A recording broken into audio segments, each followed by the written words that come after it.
Hello, तो कैसे हो आप सब? ठीक ही होगे, हमें क्या हो सकता है। तो शुरू शुरू में हम लोगों ने वो एप्लीकेशन के बारे में बहुत सारी चर्चा की थी, नहीं की थी। हम लोगों ने चैप्टर नंबर 6 स्टार्ट किया था, तो बेसिक इंट्रोडक्शन लिया था, ऑब्जेक्ट ओरिएंटेड कंसेप्ट देखे थे। उसके बाद थोड़ा ऑब्जेक्ट किसे कहते हैं वो भी हमने देख लिया था। ऑब्जेक्ट का एग्जाम्पल भी हमने देख लिया था। फिर ऑब्जेक्ट के बारे में हमने थोड़ी सी चर्चा की थी। Entity which of this in word is compress, इस वर्ड में जो भी चीज़ है उसे हम कह सकते हैं ऑब्जेक्ट। दो चीज़ थे, दो कंसेप्ट थे, वो हमेशा हमें याद रखने हैं। प्रॉपर्टीज है, एट्रीब्यूट किसे कहते हैं। फिर हमने बिहेवियर और स्टेट के बारे में भी जाना था।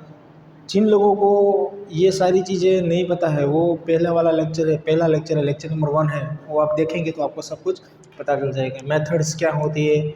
आज हम सीखने वाले वो चीज़ है क्लास। ये क्लास है, ठीक है। तो ऑब्जेक्ट ओरिएंटेड प्रोग्रामिंग लैंग्वेज में जब भी हम प्रोग्रामिंग करते हैं तो इसमें क्लास सबसे इम्पोर्टेंट चीज़ है। Without class you can not create any program in our Java programming. तो हम ऐसे भी कह सकते हैं कि जावा प्रोग्रामिंग के अंदर बहुत सारे मेथड्स भी होते हैं, एट्रीब्यूट्स भी होते हैं। तो सबको कॉम्बिनेशन, सबका टेम्पलेट होता है, वो होता है क्लास। क्लास सबको कंबाइन करता है। एक प्रोग्राम के अंदर, जावा के एक प्रोग्राम के अंदर एक से ज़्यादा क्लासेस हो सकते हैं, पर मेन क्लास कोई भी एक ही हो सकता है। वो हमेशा याद रखना है कि कोई भी टाइम हम जब भी प्रोग्रामिंग करते हैं तो प्रोग्राम के अंदर एक ही प्रोग्राम में, एक ही सॉफ्टवेयर में कई सारे क्लास होते हैं। क्लास को also known as one type of the module, ऐसा भी कह सकते हैं हम। तो क्लास एक से ज़्यादा हो सकते हैं। ये जो क्लास है ये हमारे कैरेक्टर का क्लास नहीं है। ये जो क्लास है ये जावा प्रोग्रामिंग का क्लास। हमारा भी क्लास होता है ना। हम जैसे जैसे जीते हैं, जिसके साथ रहते हैं, कैसे हैं हम, क्या है वो हमें चेक करना है। तो हमारा भी अपना खुद का एक क्लास होना चाहिए ना। वो क्लास की बात हो रही है। तो यहाँ हमें जावा प्रोग्राम की क्लास हो रही है। तो देखते हैं क्या क्या आपको समझ में आता है। इसका मेन मॉड्यूल क्या है वो भी आपको पता चल जाएगा। तो पहले क्लास का एग्जाम्पल दिया है। From the example of the object person. एक पर्सन नाम का एक ऑब्जेक्ट है। क्या है? ऑब्जेक्ट है। It can be easily seen that various object processing the same characteristic and behaviour differ from each other only in the state value of the data. इसे क्या कह सकते हैं? दैट दे है होल्ड। मान लो कि हमारे पास नेम पर्सन नाम का एक क्लास है। क्या है? पर्सन नाम का एक क्लास है। उसके अंदर एट्रीब्यूट लिखे हैं। सॉरी, यहाँ नहीं, थोड़ा ये नीचे लिखूँ तो आपको इजीली समझ में आएगा। तो पर्सन नाम का क्या है? क्लास है। क्या है? क्लास। ये हमारा क्लास है। इसके अंदर एट्रीब्यूट हमने डाले हैं थोड़े से। कौन से? तो example 3, for example name, standard, DOB, address. तो एक ही क्लास में कई सारे पर्सन हो सकते हैं, कई सारे ऑब्जेक्ट हो सकते हैं, ठीक है। पर उसके एट्रीब्यूट, मान लो राम और श्याम दोनों अलग अलग नेम है, तो वो नेम से हम अलग अलग बाइफरकेट कर सकते हैं कि इसका नाम ये है, इसका नाम राम है, इसका नाम श्याम है। उसको बाइफरकेट कर सकते हैं, ठीक है। पर एक ही नाम श्याम है, एक ही नाम के कोई दो लड़के होते हैं एक ही क्लास में, सरनेम भी सेम है और नेम भी सेम है, ठीक है। तो उसको हमें बाइफरकेट करना है तो कैसे करेंगे? तो उसके दूसरे कोई एट्रीब्यूट होते हैं, मान लो कि स्टैंडर्ड है, DOB है, एड्रेस है, उससे भी हम उसको अलग कर सकते हैं। ये चीज़ ये कहना चाहता है। Object oriented system used to concept of class that enables to express the set of objects that are abstractly equivalent, differing only in the value of their attributes। अब इनकी वैल्यू है, इसकी डेट ऑफ बर्थ है, राम की date of birth हम ले सकते हैं 03/2/04 ऐसी, और शाम की हमने ले ली 05/12/04। तो हम इस एट्रीब्यूट्स के उसे हम अलग कर सकते हैं। Class can be considered as a blueprint of various object. Most important in MCQ, आपको याद रखना है क्लास क्या है? तो class can be considered as a blueprint of various object. Blueprint of various object. एक क्लास में सर एक ही ऑब्जेक्ट होता है, एक से ज़्यादा होता है, हो सकता है। ऑब्जेक्ट आप जितने भी क्रिएट करना चाहते हो उतने क्रिएट कर सकते हो, पर उस पर डिपेंड है आप एक ही प्रोग्राम में कितनी मेथड बना दे। अभी आपको ऐसा लग रहा होगा सर ये मेथड्स क्या है, ये सब ये कैसे डिक्लेयर करते हैं, क्या होता है, ये सब का प्रैक्टिकल में आप सबको बताऊंगा। पर अभी ये थियोरेटिकल टॉपिक है, ये पूरा का पूरा चैप्टर थियोरेटिकल है। हमें सब थियोरेटिकल कंसेप्ट याद रखने और कुछ भी करना नहीं है। ये सारे के सारे थियोरेटिकल कंसेप्ट आपको याद रह गए तो जब भी हम प्रोग्रामिंग करेंगे तब अपने आप ही आपको सब कुछ क्लियर होएगा कि ये क्या हो रहा है, ये कैसे हो रहा है, सब कुछ आपको पता चल जाएगा। और एक बार कह रहे हैं कि क्लास, दूसरी बात क्या है, class is a template for multiple objects with in similar features. एक ही सेम फीचर्स में हम यूज़ कर सकते हैं, एक ही क्लास में सेम फीचर वाले ऑब्जेक्ट हम यूज़ कर सकते हैं, ठीक है। It describe group of object, ये भी सही है। एमसीक्यू में कभी पूछा जा सकता है, ब्लूप्रिंट वाला कोई भी ऑप्शन पूछा जा सकता है। Multiple objects with in class हम यूज़ कर सकते हैं कि नहीं कर सकते? तो हाँ कर सकते हैं। क्लास के अंदर मल्टीपल ऑब्जेक्ट्स हम डिक्लेयर कर सकते हैं। It describes a group of objects. तो ग्रुप ऑफ ऑब्जेक्ट्स किस में हम डिक्लेयर कर सकते हैं? क्लास में ग्रुप ऑफ ऑब्जेक्ट्स हम डिक्लेयर कर सकते हैं with similar attribute and common behaviour. Behaviour को किसे कहते हैं? जो चीज़ बार बार बदलती है, जो चीज़ बदलती रहती है और डेटा अपडेट होता रहता है, इसे बिहेवियर कहते हैं। और कॉमन एट्रीब्यूट से उसके भी हम एक साथ ग्रुप ऑफ ऑब्जेक्ट्स बना सकते हैं। Object in the same class, object in the same class share a common semantic purpose. Thus, class is a general concept to use embody all the common features of particular set of object. It means ये पूरा introduction class का है, उसमें यही समझना है कि सबका कॉम्बो जो है जावा प्रोग्रामिंग में ऑब्जेक्ट ओरिएंटेड कंसेप्ट में सबका कॉम्बो है वो क्या है? क्लास, जिसके अंदर हम सब कुछ डाल सकते हैं। डेटा टाइप डाल सकते हैं, फंक्शन डाल सकते हैं, एट्रीब्यूट डाल सकते हैं, एरे का भी यूज़ करेंगे। आगे आगे जैसे जैसे चैप्टर चलेंगे तो आपको पता चलेगा कि एक क्लास के अंदर हम सब कुछ यूज़ कर सकते हैं। इसीलिए तो बोला है ना, group of object and multiple objects हम क्रिएट कर सकते हैं। और ब्लूप्रिंट फॉर वेरियस ऑब्जेक्ट, कोई भी अलग अलग हम वेरिएबल लेते हैं तो ऑब्जेक्ट्स लेते हैं तो वो ऑब्जेक्ट्स को हम एक ही क्लास के अंदर डिक्लेयर भी कर सकते हैं। तो ये इसका सिंपल है। इसमें से हमें याद रखने की चीज़ कौन सी है? तो class can be considered as a blueprint, वो याद रखना है। Yes, class is a template for multiple objects with similar features and it describe group of object with a similar attribute and common behaviour. 3 चीज़ें हमें इसमें से याद रखनी है, ये कंपलसरी है। क्लास की डेफिनेशन आपको याद रहे ना रहे, क्लास क्या काम करता है, वो आपको ये 3 चीज़ों के अंदर आ जाएगा। ये तीन चीज़ आपको कंपलसरी याद रखनी है। उसके बाद नेक्स्ट देखते हैं। ओके, यहाँ एक बहुत अच्छा एग्जांपल दिया है, इजीली हम समझ सकते हैं। For example we have a class name person. Okay, हमको मिल गया पर्सन नाम का क्लास एक बनाया हुआ है। Describe the common attribute and behaviour to all persons, means हमें एट्रीब्यूट दिया है name, city, gender, birth date और प्रोफेशंस। ये पाँचों 5 एट्रीब्यूट दिए। किसके एट्रीब्यूट है? पर्सन नाम के क्लास के एट्रीब्यूट्स है। एट्रीब्यूट्स मीन ये फील्ड है, ये वेरिएबल समझो, फील्ड समझो, ये एक एट्रीब्यूट है। इसको हम प्रॉपर्टी भी बोल सकते हैं, ठीक है। आगे के लेक्चर देखोगे तो आपको पता चलेगा। हाँ, और एक इम्पोर्टेंट बात, जब भी जो भी सारे लेक्चर्स मेरे हैं वो आपको सीक्वेंस की देखने हैं। कोई भी मैं पहला दूसरा नंबर का देख लूँ फिर पहले नंबर का देखूँ, ऐसा नहीं है। पहले नंबर का पहला देखना है, फिर दूसरे, फिर तीसरे, से सीक्वेंस में सारे लेक्चर आपको देखने हैं। कोई बीच में से देखने स्टार्ट करेगा तो उसको कुछ समझ में नहीं आएगा, कुछ वो समझ ही नहीं पाएगा कि ये क्या है, क्या हो रहा है, ठीक है। इसलिए सीक्वेंस में सारे लेक्चर देखना। Common attribute and behaviour of all person, ठीक है। ये सारे के सारे उसके बिहेवियर भी है और एट्रीब्यूट भी है फॉर और कॉमन। Individual person are then object and are identify by the state. Okay, हम स्टेट के ये अलग अलग जो स्टेट है उससे हम उसको अलग अलग तरीके से आइडेंटिफाई कर सकते हैं। That is the value of their attribute. अब हमें एक फिगर दिया गया है, पर्सन नाम का क्लास है, उसके एट्रीब्यूट है मिस्टर डाना है, फिर प्रोफेसर श्याम है, फिर मिस्टर रबई and mister Bina, miss Bina and doctor Meera. ये नाम है। ये जो नाम है उसको हम स्टेट कह सकते हैं और बिहेवियर और डेटा कह सकते हैं। ये सारा का सारा जो है क्या है? डेटा है। और उसका नाम दूसरा कह सकते हैं वैल्यूज।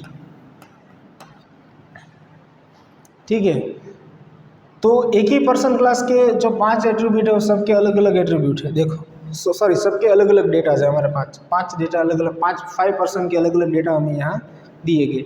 अगर किसी को भी पहचानना है, किसी को भी अगर बाइफरकेट करना है, अलग करना है, तो हम इसी कोई भी डेटा से उसको हम बाइफरकेट कर सकते हैं।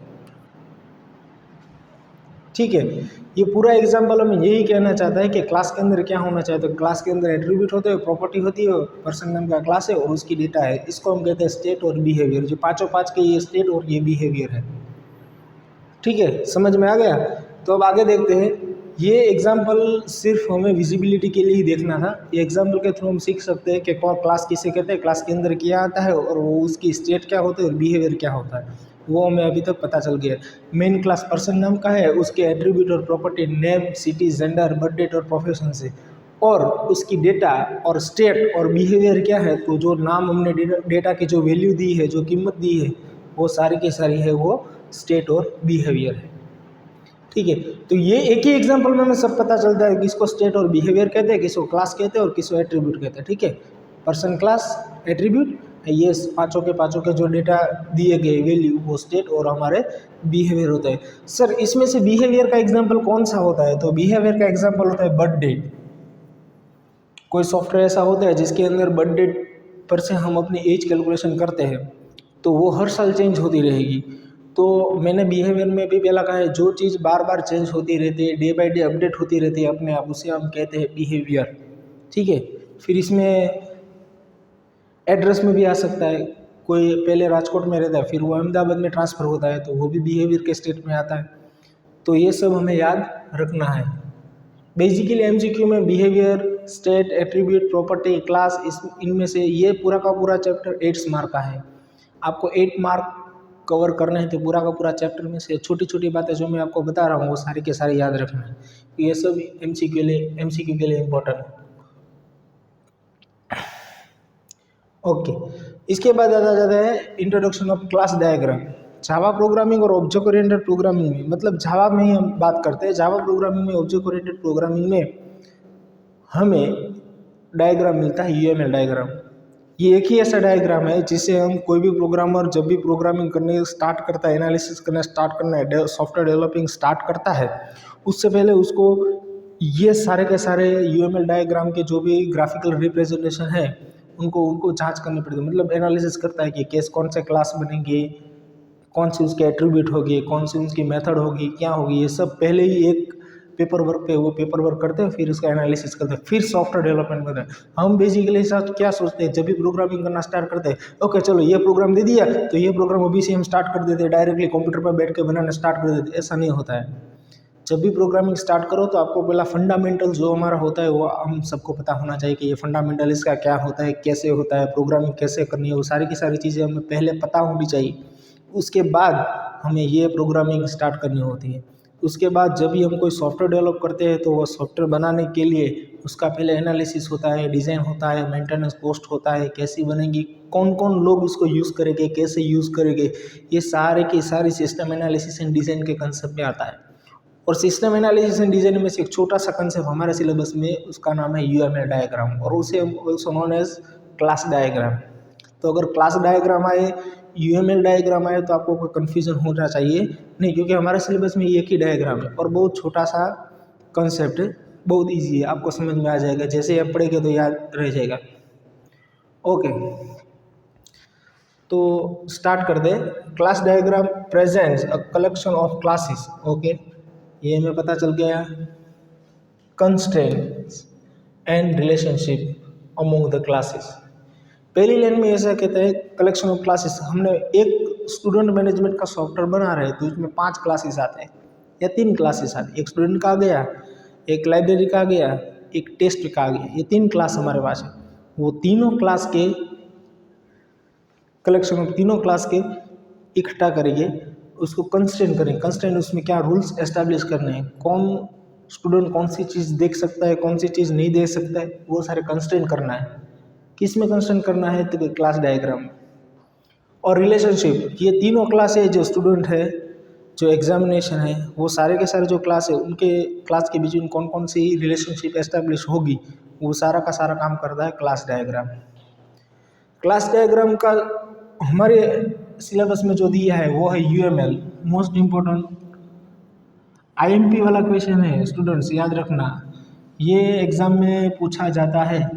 यूनिफाइड मॉडलिंग लैंग्वेज यूएमएल उसको स्मॉल में करता है, या फुल फॉर्म पूछ देंगे या फिर उसका कोई भी एमसीक्यू नीचे आपको दे देंगे।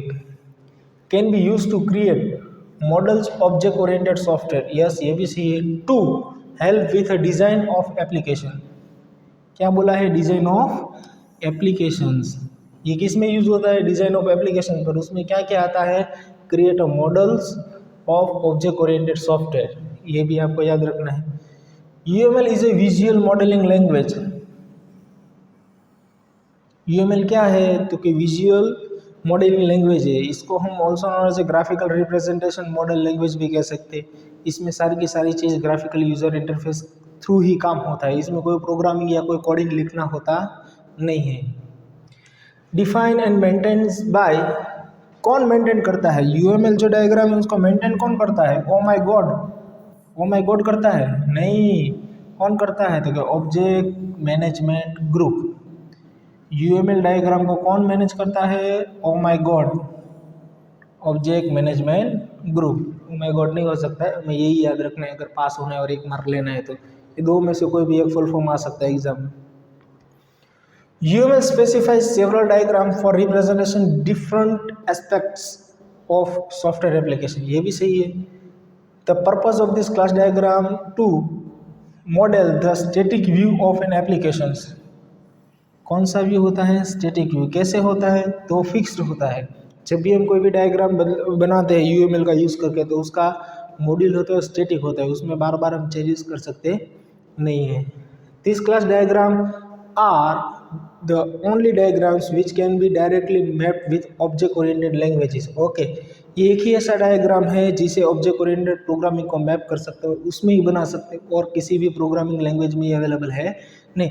मान लो कि इससे पहले के लेक्चर में आप देखोगे तो मैंने आप लोगों को कई सारे एग्जांपल दिए थे, C#, C++, VB.NET, ASP.NET, PHP, ये सब में ये काम नहीं करता है। ये only for object oriented programming में काम करता है। मेनली जावा में यूज़ होता है, दूसरे में किसी में यूज़ होता नहीं है। दस widely use among software developers, सबसे ज़्यादा सॉफ्टवेयर डेवलपर्स ये यूज़ करते हैं किसका, यूएमएल क्लास डायग्राम का। In class diagram a class is represented with icon using rectangle, ये भी सही, ये याद रखना है आपको। ये एमसीक्यू में पूछा जाता है। ये एक बार पूछा गया था 2016 में। क्या पूछा गया था कि क्लास डायग्राम वो ग्राफिकल रिप्रेजेंटेशन कौन से आइकॉन से होता है, तो हमें याद रखना है rectangle. Into 3 section, present name section, present name, attribute and behaviour, ये तीनों चीज़ का यूज़ होता है और फिर ही हम क्लास डायग्राम बना सकते हैं। तो क्लास डायग्राम बनाने के लिए कौन सी 3 चीज़ का हमें कौन सी 3 वेरिएबल का नाम याद रखना है, तो पहला है नेम, एट्रीब्यूट एंड बिहेवियर। ये तीनों जो सेक्शन है वो हमें याद रखने हैं। Name of the class, the top section, आगे इसका एक एग्जांपल है वो मैं आपको दिखाऊंगा। तो 3 चीज़ों में से पहला आता है नेम ऑफ द क्लास। जब भी कोई ग्राफिकल रिप्रेजेंटेशन या जब भी कोई क्लास डायग्राम का यूज़ करता है तो उससे पहला जो आता है वो क्या होता है, नेम ऑफ क्लास। दूसरा क्या आता है, attributes properties of the class in the middle section. जैसे हमने पर्सन नाम का क्लास देखा था तो उसके अंदर उसके एट्रीब्यूट थे name, date of birth, city, ये सब जो जेंडर, ये सारे के सारे एट्रीब्यूट थे वो दूसरे सेक्शन में आएगी। पहले सेक्शन में पर्सन नाम का क्लास आएगा, दूसरे में आएगा उसकी properties. Okay, now third one, behaviour operation methods of the class in the bottom section. It means कि लास्ट सेक्शन में क्या आएगा, बिहेवियर आएगा। और क्या हो सकता है, ऑपरेशंस, प्लस माइनस डिवीजन, ये सारे इंसर्ट, अपडेट, डिलीट, जो भी हम करते हैं कोई भी सॉफ्टवेयर में वो चीज़। और मेथड्स, वो जैसे ही हम सॉफ्टवेयर बनाना प्रोग्रामिंग करना स्टार्ट करेंगे तभी मैं आपको समझाऊंगा मेथड्स क्या होती है, मेथड्स कैसे बनाते हैं और मेथड्स की कितनी वैल्यू होती है। सबसे ज़्यादा वर्क ऑब्जेक्ट ओरिएंटेड प्रोग्रामिंग में मेथड्स के थ्रू होता है। ठीक है। तो क्लास डायग्राम में आपको इम्पोर्टेंट चीज़ किसने बनाया, कौन इसको मैनेज कर रहा है, तो ओ माय गॉड, और उसका फुल फॉर्म क्या है, यूनिफाइड मॉडल लैंग्वेज, एक ही है और दूसरा कोई नहीं। कैसे रिप्रेजेंट करते हैं, तो रेक्टेंगल शेप में रिप्रेजेंट करते हैं। इसमें भी 3 पार्ट है, कौन से हैं, नाम है, प्रॉपर्टीज़ है, नेम, प्रॉपर्टीज़ और बिहेवियर है। ये तीनों चीज़ें हमें याद रखनी है और ये कंपलसरी, इससे ज़्यादा कुछ हमें याद रखने की ज़रूरत नहीं है। हाँ, ये एक चीज़ अलग है कि सबसे ज़्यादा सॉफ्टवेयर डेवलपर अभी कोई भी ऑब्जेक्ट ओरिएंटेड प्रोग्रामिंग में इसका यूज़ करते हैं, किसका, क्लास डायग्राम का। कौन से क्लास डायग्राम का, तो UML क्लास डायग्राम। ओके, तो जैसे ही 3 रूल्स पहले मैंने आगे की स्लाइड में आपको दिखाए, ऐसे ही ये 3 रूल्स यहाँ भी बने हुए हैं। पहले क्लास का नाम आ गया, तो यहाँ आएगा पर्सन, ठीक है, पर्सन नाम का class. Visibility attribute, visibility attribute में क्या आएगा, तो भाई नेम है, सिटी है, फिर डेट ऑफ बर्थ है, DOB, जेंडर, तो ये सारे एट्रीब्यूट हो गए। फिर उसके अंदर मेथड्स आएंगे, बिहेवियर आएंगे। तो इसमें मेथड्स अभी तो मैं आपको नहीं समझा सकता क्योंकि उसके लिए आपको प्रैक्टिकल करना पड़ेगा, मेथड्स कैसे होते हैं, क्या होते हैं, कैसे डिफाइन करते हैं। पर हमें इतना याद रखना है कि UML डायग्राम में 3 पार्ट्स होते हैं, वो तीनों के तीनों पार्ट्स हमें याद रखने हैं। पहला पार्ट्स नेम, एट्रीब्यूट्स, एंड फिर होते हैं बिहेवियर, स्टेट, मेथड्स और ऑपरेशंस। ये तीनों का इसके अंदर यूज होता है। एग्जाम्पल नीचे दिया गया है, देखो, पर्सन नाम का क्लास है, नेम है, ये नेम एट्रीब्यूट है, जेंडर, बर्थ डेट और प्रोफेशन, ये सारे के सारे एट्रीब्यूट है। देखो ये एट्रीब्यूट्स है, ये सारे के सारे डेटा टाइप है, क्या है, डेटा टाइप, ये सारी के सारी डेटा टाइप। इसका भी चैप्टर नंबर 7 जब स्टार्ट होगा तब आपको कंसेप्ट क्लियर होगा, डेटा टाइप क्या होता है, वेरिएबल्स क्या होते हैं, आइडेंटिफायर्स क्या होते हैं, कीवर्ड्स क्या होता है, ये सारी की सारी चीज़ें मैं आपको डीपली पढ़ाऊंगा। पर आपको अभी यहाँ ये याद रखना है, ये एट्रीब्यूट है, ये एट्रीब्यूट है, ये सारे डेटा टाइप है, और इसके नीचे यहाँ सब मेथड्स अवेलेबल है। क्या है, मेथड्स और बिहेवियर और ऑपरेशन, ये तीनों हम कह सकते हैं, कोई भी चीज़ हो सकती है डायग्राम में। जो सॉफ्टवेयर डेवलप कर रहा है उसे ही पता है कि इसके अंदर क्या आएगा, मेथड्स आएगी, ऑपरेशंस आएगी या फिर बिहेवियर आएगा। इसके अंदर कौन से एट्रीब्यूट आएगी, वो जो सॉफ्टवेयर डेवलप करता है उसको ही पता होगा। और ये पर्सन, जो पर्सन नाम का क्लास बनाए, वो भी जो क्लास नेम जो डेवलपर जो देगा वही उसके क्लास का नाम यहाँ आएगा। तो आई होप कि आप सब लोगों को ये सारी चीज़ें समझ में आ गई होगी, ये मैंने क्या किया, क्या अभी तक हम क्या पढ़ रहे हैं। ठीक है, पहले क्लास के बारे में जाना, फिर UML डायग्राम के बारे में जाना। ठीक है, तो ये UML डायग्राम का एग्जाम्पल है, अभी और है UML डायग्राम में, देखते हैं।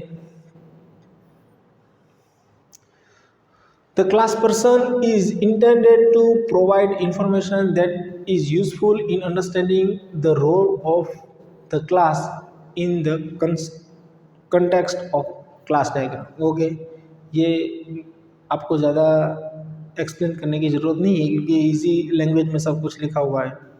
It does not have to contain every attribute and operation of the class. जैसे हमने देखा था विजिबिलिटी था हमारा नाम एट्रीब्यूट, तो हम विजिबिलिटी को इसमें लिखा है, रुको, विजिबिलिटी कितनी टाइप की आती है वो भी हम कह देता हूँ। Here item return in pair of square brackets. Okay, क्या लिखा है, items return in pair square brackets, मतलब ये सारी चीज़ें और ये स्क्वायर ब्रैकेट में लिखनी होती है। जो भी आइटम्स हम लिखते हैं वो सारी स्क्वायर ब्रैकेट में। स्क्वायर ब्रैकेट आर ऑप्शनल, मतलब जो स्क्वायर ब्रैकेट में जो कुछ लिखा है ऑप्शनल है। And user is suppose to specify the value of item enclose in angle brackets. जो भी चीज़ें हमें स्पेसिफाई करनी है ये एंगल ब्रैकेट से उसमें करनी है, ये इंपॉर्टेंट, ये कंपलसरी है, ये सारी ऑप्शनल है, आप नहीं लिखोगे तो भी चलेगा। Visibility can be privated, protected, public और package. 3 types of visibility available in Java programming, ये हमें परमानेंटली याद रखना है। पूरा सिलेबस जब तक खत्म होगा तब तक ये 4 विजिबिलिटीज हमें याद रखनी है, private, protect, public and package. ठीक है, वो सारी कैसे रिप्रेजेंट होती है, कौन से सिंबल से रिप्रेजेंट होती है, तो याद रखना है ये है प्राइवेट, प्रोटेक्ट, पब्लिक एंड इसे कहते हैं टाइल्ड और वो है पैकेज। तो ये भी एमसीक्यू में पूछे जाने की शक्यता है कि सबसे ज़्यादा बाय डिफ़ॉल्ट जावा में कौन सी विजिबिलिटी होती है, तो हमें याद रखना है वो होती है पैकेज। कौन सी होती है? पैकेज। और पैकेज का सिंबल क्या है? टाइल्ड। इसके बोलते हैं टाइल्ड। क्या बोलते हैं? Tilde respectively. We will study about the visibility in later chapter. Okay, हमको कह दिया, हमको समझ में आ गया, अब हम सब ठीक है। चलो, attribute generally refers two variable, ये भी सही है। Attribute generally refers two variable, ये भी हमें याद रखना है। Data type and initial value identify the type of data, कौन से टाइप का डेटा है, वो क्या है, वो कौन स्पेसिफाई करता है? Data type. Stored in its value to start of the program, वो प्रोग्राम के शुरुआत में हम कह देते कि ये टाइप का डेटा है, वो ये टाइप की डेटा टाइप में स्टोर होगा। As can be seen here, only attribute name is mandatory and all other items are optional. कौन सी चीज़ हमको कंपलसरी है? तो attribute. Attribute is a compulsory.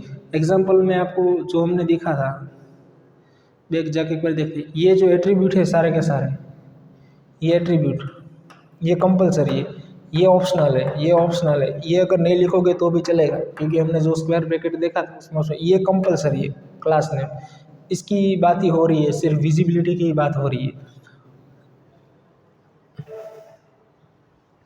उसके बाद आता है और एक एग्जांपल दिया गया है, some example of the declaring attribute. Okay, जो नेम नाम का एट्रीब्यूट है ये कंपलसरी है, ठीक है, ये ऑप्शनल है, इसको नहीं लिखेंगे तो भी चलेगा। बैलेंस माइनस लिखा है, ये कंपलसरी है। प्लॉट 0.1 नहीं लिखा होगा तो भी चलेगा। UML notation on operation is declare using following syntax. अब हमें सिंटेक्स दी गई है कि कौन सी क्या चीज़ आएगी, कैसे हम इसको ऐड कर सकते हैं, ठीक है। तो पहला लिखा है विजिबिलिटी। विजिबिलिटी कौन सी होती है? जो ये ऑप्शनल है, ये नहीं लिखे, 4 टाइप की विजिबिलिटी है, minus, hashtag, plus and tile set, private, protect, public and package. ये मेथड्स नेम है, ये कंपलसरी है, ये लिखना है। जैसे लिखा था सेट बर्थ डेट,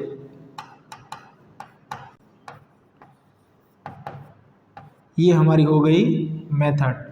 तो मेथड के अंदर पैरामीटर हम डालते हैं सेपरेटेड बाय कॉमा, तो इसके अंदर डालना है तो इंटीजर ए डाल दिया मैंने, फिर लिखता हूँ इंटीजर बी। ये कंसेप्ट आपके माइंड के बाहर है, क्योंकि अभी तक आपने ये सब कुछ चीज़ें पढ़ी नहीं है, इसलिए आपको अभी कुछ पता नहीं चल गया। पर मेथड कैसे होते हैं? Method always represented by round bracket, ये हमें याद रखना है। मेथड कोई भी हो, जब भी मेथड आए, फंक्शन नाम आए, तो याद रखना है कि उसको रिप्रेजेंट कैसे करते हैं? स्क्वायर ब्रैकेट्स, राउंड ब्रैकेट्स, ठीक है। एंड लास्ट में रिटर्न टाइप, अगर आपको कुछ रिटर्न करवाना है तो मैं लिखूंगा रिटर्न 0। इट मीन्स कि जब भी प्रोग्राम कंपाइल होगा, ये मेथड का यूज़ होगा, तो रिटर्न 0 आके खड़ा हो जाएगा वो प्रोग्राम। अभी उसमें बहुत डीपली नहीं जाना है, क्योंकि वो सारे चैप्टर 7 के कंसेप्ट है, उसमें हम अच्छी तरह से ये सीखेंगे, ठीक है। An example of method in the previous example of set birth date, देखो यहाँ भी एग्जाम्पल दिया गया, D integer, M integer, Y integer, date return कराते हैं। Here the parameter can be specify with the data type and the optional default value. जो default value यहाँ जो दी गई है और ये वाली पैरामीटर्स, वो कंपलसरी नहीं, optional. Example, gender, care, male. Parameters can be also specified as input or output depending on the whether it's a real only or not. अब UML डायग्राम की बात कर रहे हैं। UML diagram are independent of the programming language use for coding and application. Some software developers are prefer to specify attributes and operations in the more familiar format of a programming language. Instead of using the standard of UML notation, that's fine. Also, as long as it makes sense to everyone concerned. तो ये सारी चीज़ें ऐसी है कि जब भी कोई सॉफ्टवेयर डेवलपर जब सॉफ्टवेयर डेवलप करने चाहता है, तो ये नोटेशंस और ये जो भी कोई एट्रीब्यूट्स है, वो सबको अलग बाइफरगेट करने के लिए ये बेस्ट तरीका है। जब भी कोई सॉफ्टवेयर डेवलप करता है तब UML डायग्राम का यूज़ प्रीफर करता है।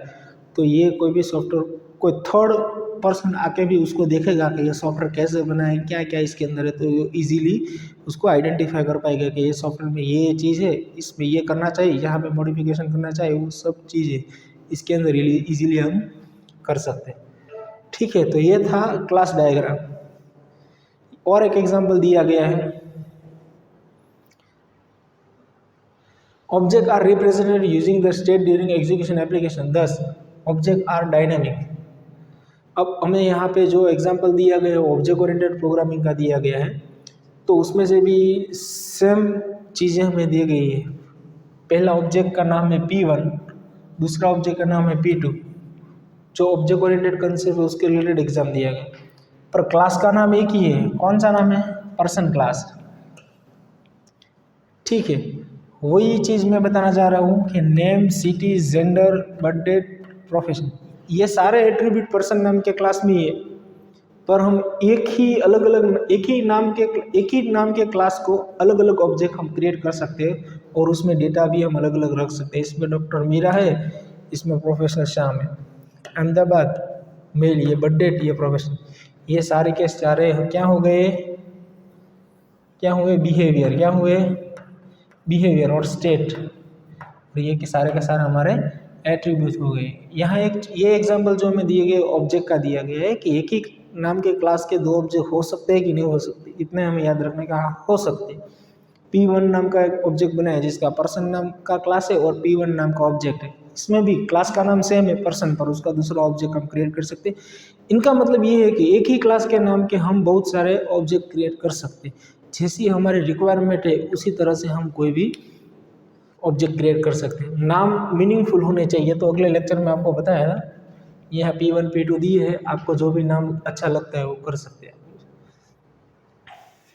तो ओके, आज के लेक्चर में हम इतने ही रखेंगे। नेक्स्ट लेक्चर में हम कुछ जो 4 टाइप के जावा ऑब्जेक्ट ओरिएंटेड प्रोग्रामिंग की 4 हमें अलग अलग मेथड्स है, जो 4 हमें कंपलसरी जब भी हम प्रोग्रामिंग करते तो ये 4 हमें आने चाहिए, जिसमें इनकैप्सुलेशन है, डेटा एब्स्ट्रैक्शन है, पॉलीमॉर्फिज्म है और इनहेरिटेंस है। ये चार हमें आने चाहिए और 4 टाइप्स सेक्शन वो खूब बहुत ही इम्पोर्टेंट है।